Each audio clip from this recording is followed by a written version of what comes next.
Guten Abend, bonsoir. Ich freue mich, Sie hier heute Abend im virtuellen Montpellier-Haus begrüßen zu dürfen, zu einem Vortrag, der ursprünglich real stattfinden sollte, der aber ins Netz verlegt wurde, Corona-bedingt. Mein Name ist Carla Jauregui und ich leite das Montpellier-Haus in Heidelberg, eine Art kulturelle Botschaft der Stadt Montpellier. Im Rahmen der Internationalen Wochen gegen Rassismus, und da möchte ich mich herzlich beim Team, besonders bei Philipp Baun für die technische Unterstützung, sowie bei der Leiterin Jagoda Marinic für die finanzielle Unterstützung bedanken, haben wir die franco-argentinische Dozentin von der Universität Paul Valéry Montpellier III, Maria Susanna Seguin, eingeladen, die uns auf Französisch über die Ursprünge des Antirassismus, Gedankenfreiheit, Meinungsfreiheit in Frankreich halten wird. Zur Person. Bevor sie beginnt, möchte ich ihre Laufbahn kurz skizzieren.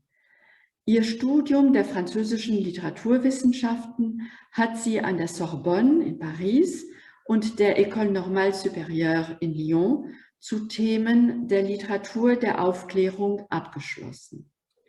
Sie unterrichtet seit 2005 an der Université Paul Valéry in Montpellier die Literatur des 18. Jahrhunderts. Sie hat unter anderem das Werk Science et Religion dans la pensée française du XVIIIe siècle veröffentlicht. Unter vielen verschiedenen Themen hat sie sich auf die clandestine Literatur spezialisiert, die sie in ihrem Vortrag heute Abend erwähnen wird. Demzufolge hat sie logischerweise die Leitung einer Studiengruppe übernommen, die heißt Libertin et Clandestin im Institut d'Histoire des Représentations et des Idées dans les Modernités übernommen. Weitere Informationen zu ihren Veröffentlichungen finden Sie im Internet unter ihrem Namen. Wir danken Frau Seguin, dass sie sich die Mühe gemacht hat, ihren Vortrag vorab aufzunehmen. Zu den technischen Infos. Der Vortrag wurde auf Französisch aufgenommen und anschließend in Form von Untertiteln übersetzt.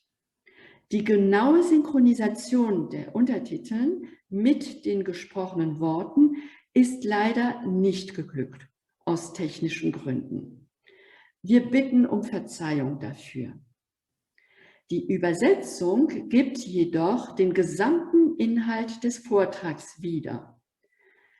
Wir laden Sie ein, uns am Ende des Vortrags zusammenzuschließen über Zoom für Fragen und Antworten mit Frau Seguin auf Deutsch oder auf Französisch.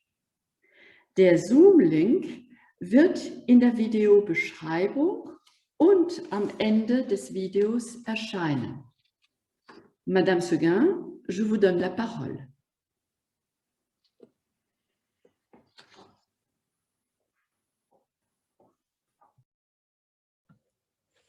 Bonjour à tous et merci de cette invitation.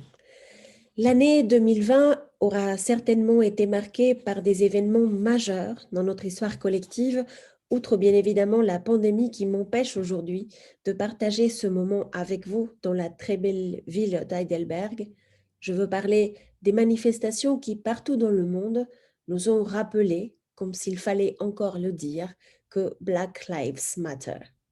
Mais dont le principe pourrait être étendu à tant d'autres circonstances et personnes et à d'autres régions de la Terre où l'intolérance, la haine de celui qui ne me ressemble pas, qui ne pense pas comme moi, qui ne croit pas comme moi, semble défier la raison la plus élémentaire et l'idée des droits universels des individus sur lesquels reposent pourtant nos démocraties modernes.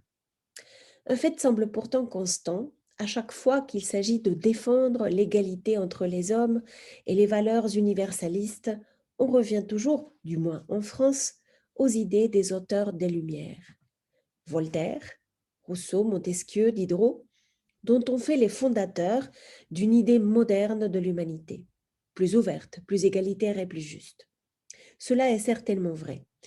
Les œuvres de ces auteurs ont permis de penser autrement le monde, la relation entre les individus, l'organisation politique de nos sociétés, mais dire que toutes ces idées ont été inventées par ces auteurs serait simplifier à l'extrême l'histoire des idées.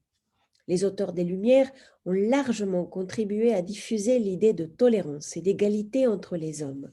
Même si leur combat a été efficace, c'est aussi parce qu'ils ont bénéficié du travail réalisé avant eux par d'autres personnes, souvent anonymes.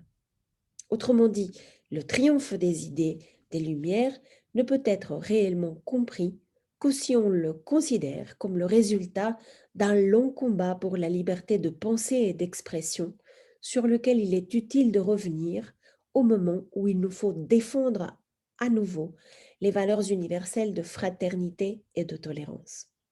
Je vous invite donc à voyager un peu dans le temps vers un monde très différent du nôtre, un voyage destiné à comprendre le chemin qu'il a été nécessaire de parcourir, parfois non sans danger, afin de pouvoir affirmer l'égalité naturelle entre les hommes.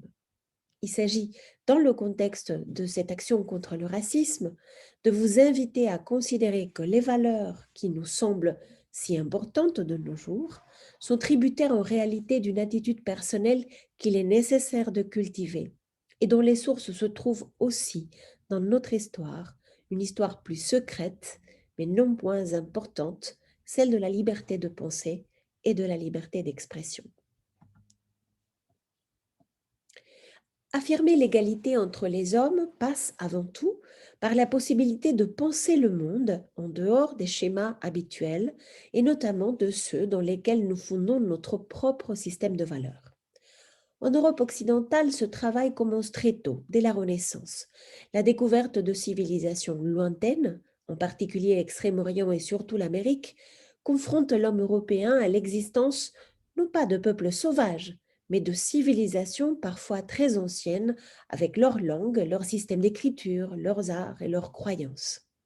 Si, d'une part, les puissances européennes voient dans cet élargissement du monde la possibilité d'étendre leur pouvoir politique et économique, nombreux sont aussi les penseurs qui s'intéressent surtout à ces populations par ce qu'elles nous disent de nous-mêmes. La littérature de l'époque voit émerger, entre autres, ce qu'on appelle le mythe du bon sauvage, incarné par un personnage qui, sous les traits des populations récemment découvertes, est capable de regarder l'Europe et ses coutumes avec détachement et de dénoncer tous ses travers. Ce travail d'estrangement, pour reprendre l'expression utilisée par l'historien Carlo Ginzburg, participe d'un travail de décentrement de la pensée. Cesser de considérer que l'homme européen est le centre du monde et que sans doute sa manière de concevoir l'histoire et de définir la relation entre les individus n'est pas nécessairement la plus juste ni la plus exacte. Le célèbre chapitre de Montaigne intitulé « Des cannibales » illustre cette démarche. L'écrivain nous invite à considérer que ces hommes, que son époque, présentés comme des barbares qui n'ont pas encore atteint notre degré de civilisation, nous sont même supérieurs du point de vue de la nature. Certes, ils ne s'habillent pas comme nous, n'ont pas nos mœurs, mais nous sommes sans doute bien plus barbares que ces populations quand nous torturons nos voisins et nos frères au nom de la foi. Ces cannibales, eux, ne mangent leurs ennemis que quand ils meurent à la guerre. Le mythe du bon sauvage est en réalité un instrument argumentatif très fécond dans la littérature de l'époque, derrière lequel un auteur peut s'abriter pour ne pas s'exposer à la critique, voire aux représailles, de la part du pouvoir politique et religieux. Nombreux sont donc les auteurs qui font parler indigènes américains, esclaves africains, sages orientaux, qu'un bon missionnaire européen essaye de convertir à la foi chrétienne, mais qui finissent par se montrer d'une intelligence naturelle supérieure à celle de leur interlocuteur, réduit finalement au silence. Cet artifice littéraire permet, au nom du bon sens, d'exprimer plus efficacement des idées qui, en fin de compte, remettent en cause la conception générale du monde telle qu'elle est partagée par les nations européennes, profondément marquées par la vision chrétienne de l'histoire de l'homme. En effet, affirmer l'égalité naturelle des individus, la relativité des croyances et des cultures revient indirectement à remettre en cause l'idée de la supériorité des nations européennes et par la même occasion de la religion sur laquelle elles fondent toutes, malgré la différence des cultes, leur légitimité, c'est-à-dire le christianisme. Or, certaines idées ne peuvent pas être cachées derrière une fiction. Encore faudrait-il être sûr que la fiction cache vraiment les idées. Oser affirmer des idées dissidentes expose en fait leurs auteurs à de graves sanctions. On a tous à l'esprit l'affaire de Galilée et son célèbre « E por si muove ». Mais il y eut bien pire. Le savant italien Giordano Bruno, qui avait osé affirmer l'infinitude de l'univers, fut brûlé vif à Rome en 1600. Et Cesare Vanini, qui trouvait la présence de Dieu partout dans la nature et pas nécessairement dans une église, connut un sort similaire dans la ville de Toulouse, en France, quelques années plus tard. Galilée se souvient d'ailleurs de ces tristes événements au moment de revenir sur sa thèse devant ses inquisiteurs. Et de nombreux auteurs après prendront d'infinies précautions avant de faire imprimer certains de leurs textes qui les exposaient à des sorts similaires. Descartes attendit longtemps avant de diffuser l'une de ses premières œuvres et des plus importantes, le Traité du monde.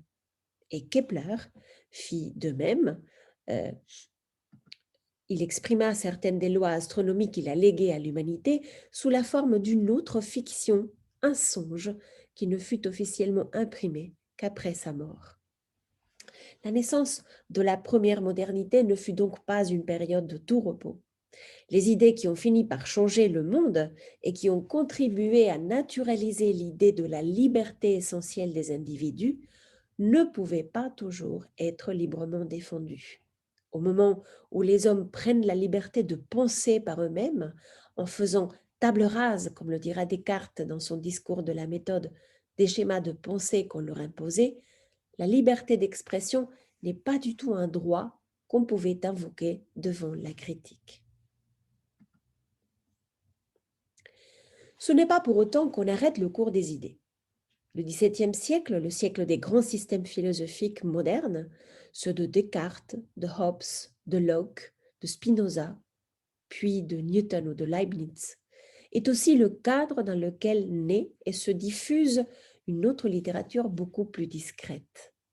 Les idées les plus audacieuses se partagent d'abord dans un cercle restreint de personnes, des auteurs convaincus par les mêmes idées.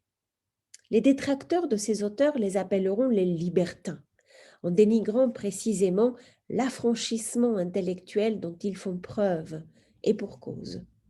Leurs écrits affirment l'origine politique des religions, inventées afin de mieux dominer les esprits les plus faibles, dont l'esprit de ce que fait Machiavel, la relativité des croyances et des religions conçues surtout comme des structures humaines incapables de répondre à la véritable nature divine, l'inutilité des prescriptions religieuses en matière de morale, et tout particulièrement sur la vie sexuelle des individus, qui n'est qu'une manifestation des lois de la nature au même titre que la faim ou la soif. Comble d'horreur, certains de ces libertins remettent en cause même la réalité des dogmes et des miracles de la religion chrétienne, ceux qui sont enseignés dans la Bible. La création du monde, le déluge universel, l'immortalité de l'âme, la révélation, la figure du Christ, la valeur de la rédemption, pour ne citer que les plus fréquentes. Et pour les plus radicaux d'entre eux, l'existence même de Dieu. Pour diffuser leurs idées, les auteurs ne manquent pas d'ingéniosité. Anonymat ou attribution fantaisiste, nom d'imprimeur inexistant, lieu de publication inventé, toute astuce est bonne quand il s'agit de protéger un auteur des coups de la terrible censure. Et pour les textes les plus polémiques, on les diffuse en manuscrit. C'est sous cette forme que nous est parvenu l'un des plus radicaux de ces textes, le Theophrastus Redivivus, le premier traité ouvertement athée dont on conserve aujourd'hui la trace en Europe occidentale. Cet ouvrage sulfureux affirme que la plupart des grands philosophes de l'Antiquité croyaient que l'idée de Dieu n'était qu'une invention destinée à tromper les esprits les plus faibles, mais que les hommes les plus instruits, ceux qui vivent selon la saine philosophie, doivent se défaire de ces croyances et apprendre à vivre libres de toutes les contraintes de la religion, en respectant la seule loi de la nature, même s'ils sont obligés pour cela de se cacher aux yeux du monde. Nous parlons ici d'un phénomène culturel qui constitue en réalité l'une des plus curieuses et fécondes découvertes de la recherche de ces dernières années. L'existence d'un underground philosophique, constitué par un ensemble de textes diffusés essentiellement sous forme manuscrite, très majoritairement anonymes, et dont les idées, on le sait maintenant, ont profondément influencé la plupart des grands auteurs des Lumières. On les appelle les manuscrits philosophiques clandestins. Ce sont des textes qui, pour la plupart, critiquent la religion chrétienne et son influence dans la vie morale et politique, qui affirment l'universalité de la nature humaine et l'importance de la raison comme seul guide des hommes, même s'ils n'adoptent pas tous la même attitude par rapport à la religion ou à l'existence de Dieu, par exemple. L'existence de ces écrits a été signalée il y a une centaine d'années par un professeur de la Sorbonne, Gustave Lançon, qui avait remarqué dans ces manuscrits totalement inconnus alors certaines des idées que l'on identifie aux grands auteurs du XVIIIe siècle. Depuis cette époque, on n'a cessé d'explorer l'étendue et la richesse de ce corpus anonyme. On connaît aujourd'hui près de 350 œuvres différentes, correspondant à plus de 2500 manuscrits, conservés aujourd'hui dans la plupart des bibliothèques européennes, surtout en France, mais pas seulement. De nombreuses copies, des centaines de copies, sont également conservées en Allemagne et dans d'autres pays européens, jusqu'en Russie, au Japon ou en Amérique. Pour certains de ces écrits, parmi les plus importants, nous avons pu identifier plusieurs centaines de copies dispersées dans le monde entier. C'est le cas de l'un des plus célèbres d'entre eux, né d'une curieuse légende qui remonte au Moyen Âge et au Saint-Empire romain.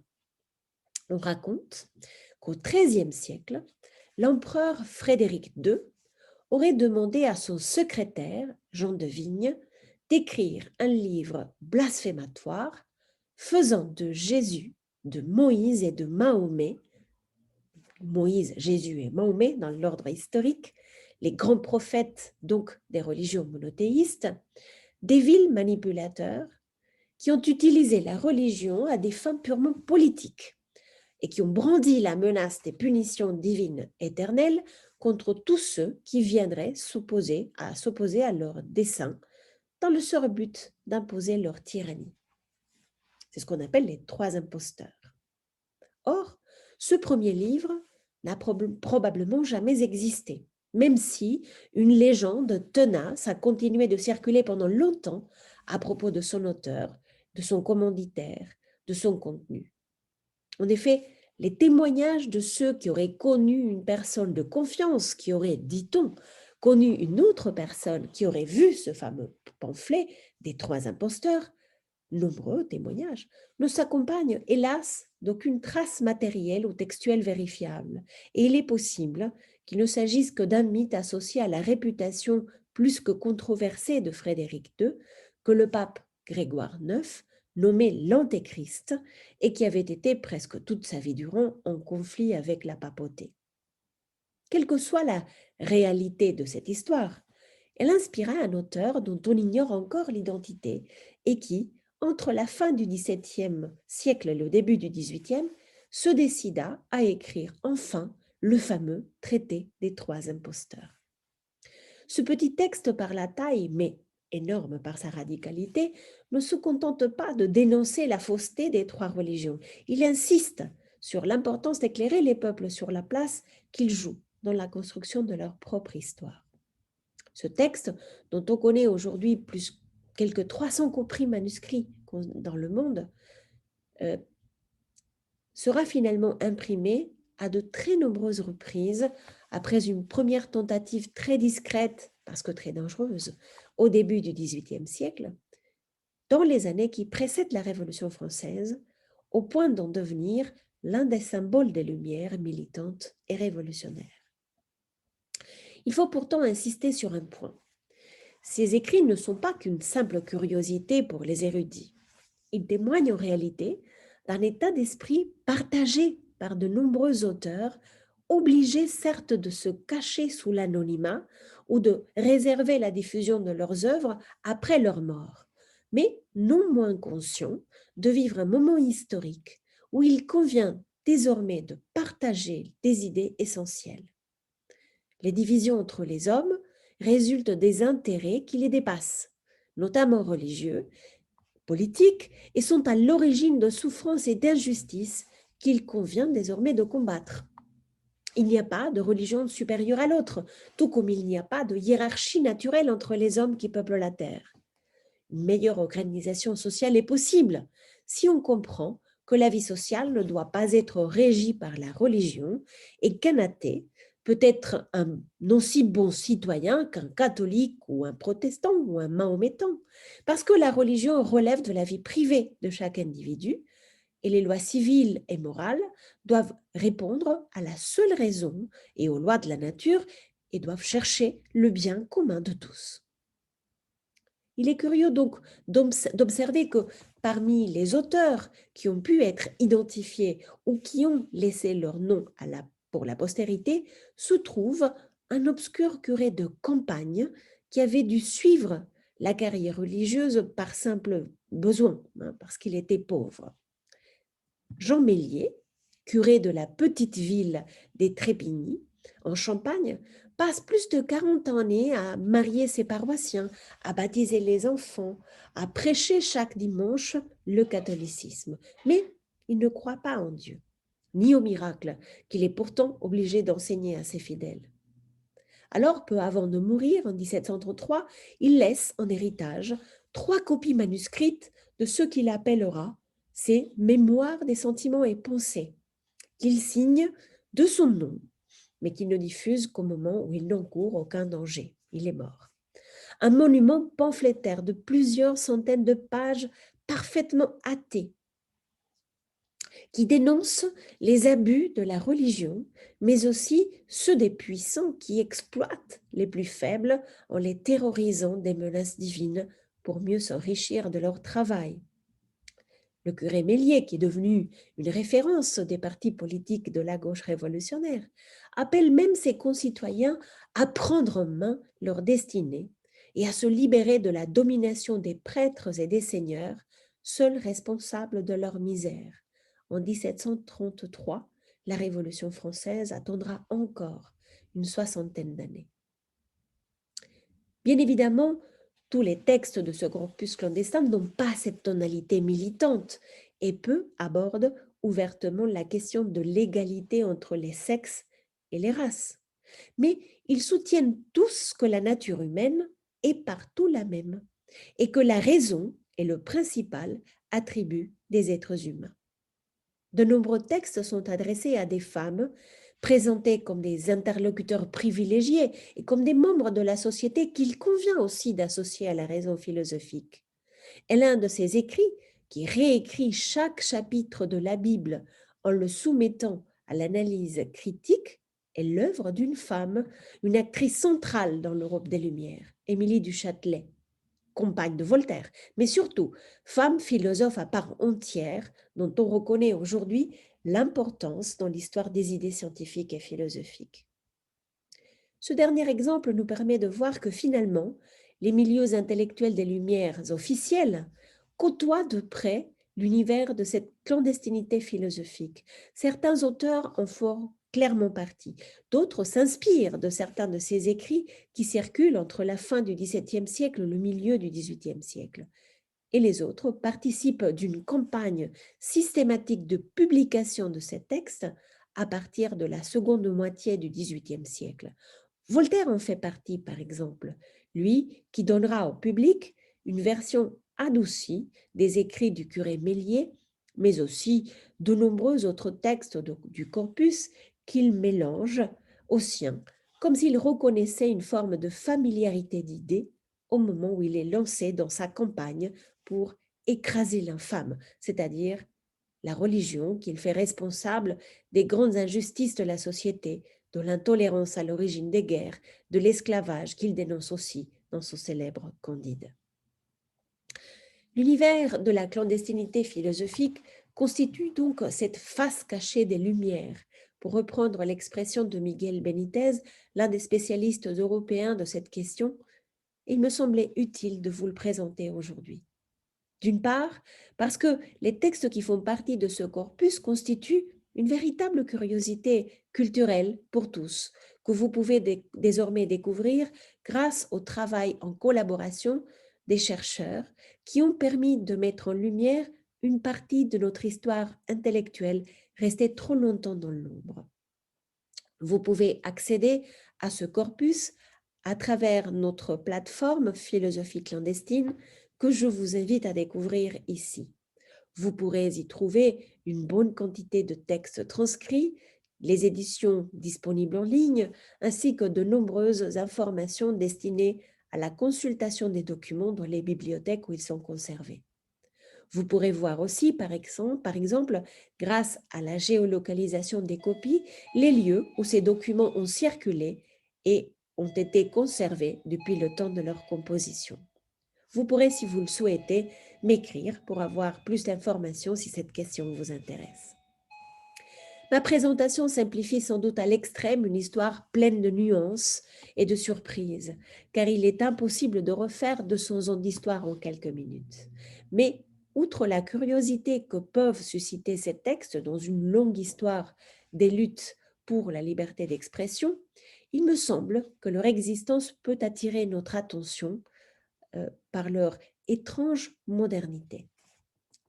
Bien évidemment, nous n'écrivons plus à la plume d'oie et la censure religieuse n'interdit plus la diffusion des idées philosophiques et scientifiques les plus hardies, enfin, du moins dans nos démocraties européennes. Mais nous vivons dans un monde qui nous expose à d'autres formes de censure, à une très importante montée des intolérances. Et cela nous invite, me semble-t-il, à revenir sur ces combats que l'on croyait gagnés, à la recherche peut-être de quelques réponses.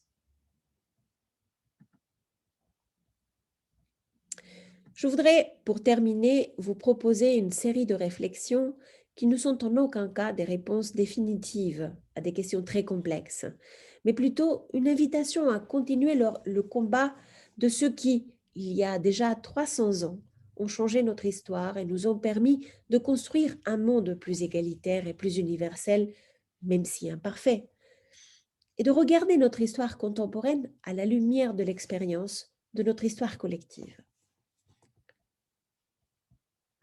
Tous les êtres humains naissent libres et égaux en dignité et en droit. Ils sont doués de raison et de conscience et doivent agir les uns envers les autres dans un esprit de fraternité. L'article 1er de la Déclaration universelle des droits de l'homme de 1948, héritière de la Déclaration des droits de l'homme et du citoyen de 1789, nous rappelle à quel point les combats dont je viens de parler ici très rapidement ont été déterminants, non seulement dans la consolidation des démocraties modernes, mais ils ont été nécessaires à la pacification des nations après les 2 guerres mondiales qui ont déchiré notre continent. Au-delà, ces déclarations constituent le socle du combat nécessaire contre toute forme de discrimination, de ségrégation et d'intolérance. De cette prémisse fondamentale découle également, comme le rappelle l'article 19 de la même déclaration, une autre forme de droit fondamental, qui est la liberté d'opinion et d'expression, qui comprend également la liberté d'information et de diffusion de l'information si importante de nos jours. Il faut donc reconnaître l'importance du combat mené par tous ces illustres anonymes et par leurs successeurs qui ont préparé les conditions pour que nous puissions actuellement profiter d'une forme de vie qui, malgré tous ses défauts, reste l'un de nos plus grands privilèges et fait défaut encore de nos jours dans de très nombreux endroits du monde.